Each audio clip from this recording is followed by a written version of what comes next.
বিনিয়োগকারীরা সব সময় ভালো কোম্পানিতে বিনিয়োগ করতে চায়, কিন্তু কোন কোন কোম্পানিতে বিনিয়োগ করবে ঠিক বুঝে উঠতে পারে না। আজকে আমি 3টে কোম্পানি নিয়ে আলোচনা করব। ভবিষ্যতে সেই কোম্পানিগুলোর মধ্যে ভালো রিটার্নের সম্ভাবনা দেখা যাচ্ছে, এবং তার সাথে আলোচনা করব কোন কোন কারণের জন্য কোম্পানিগুলোর মধ্যে ভালো রিটার্ন দেওয়ার সম্ভাবনা দেখা যাচ্ছে। তবে মনে রাখবেন যে কোম্পানিগুলো নিয়ে আলোচনা করব সেগুলো শুধুমাত্র শিক্ষামূলক উদ্দেশ্য, কোনো রেকমেন্ডেশন হিসাবে নেবেন না। যে কোনো কোম্পানিতে ইনভেস্ট করার আগে অবশ্যই নিজেরা অ্যানালিসিস করে সিদ্ধান্ত নেবেন। নমস্কার, আমি মিস্টার দাস। শেলফ ইনভেস্টমেন্ট চ্যানেলে আপনাদের প্রত্যেককে স্বাগত জানাই। তো চলুন শুরু করা যাক আজকের ভিডিও। প্রথম কোম্পানি পেইন্ট সেক্টর থেকে ইন্ডিগো পেইন্ট। বর্তমানে ক্রুড অয়েলের দাম অনেকটা নিচে রয়েছে। আমরা জানি পেইন্ট সেক্টরে প্রচুর ক্রুড অয়েল ব্যবহার করা হয়। পেইন্ট সেক্টরের জন্য ক্রুড অয়েল একটি গুরুত্বপূর্ণ র মেটেরিয়াল। তাই ক্রুড অয়েলের দাম যত নিচে থাকবে পেইন্ট সেক্টর ঠিক ততটা বেনিফিট পাবে এবং কোম্পানির প্রফিট বৃদ্ধি পাবে।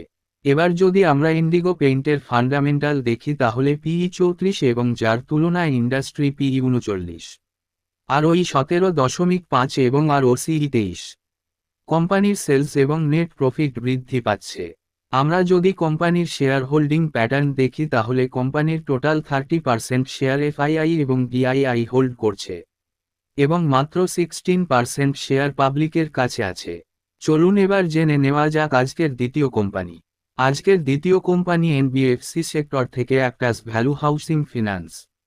আমরা জানি আরবিআই 0.25 বেসিসে রেট কাট করেছে এবং এই রেট কাটের ফলে ইন্ডিয়ার ব্যাংকিং কোম্পানি এবং এনবিএফসি কোম্পানির জন্য লাভজনক হতে চলেছে।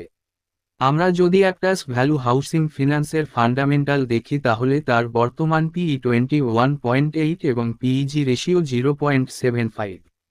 কোম্পানির আরওই 18.6% এবং আরওসিই 15%। এবং আরবিআই এর রেট কাটের ফলে কোম্পানি তার নেট ইন্টারেস্ট মার্জিনকে বৃদ্ধি করবে। আমরা যদি কোম্পানির শেয়ার হোল্ডিং প্যাটার্ন দেখি তাহলে এফআইআই কন্টিনিউ শেয়ার কিনছে এবং পাবলিক কন্টিনিউ শেয়ার বিক্রি করছে। কোম্পানির দিক থেকে বিনিয়োগকারীদের জন্য এটি একটি গ্রিন সিগন্যাল প্রদান করে। আজকের তৃতীয় কোম্পানি ব্যাংকিং সেক্টর থেকে ব্যাংক অফ ইন্ডিয়া।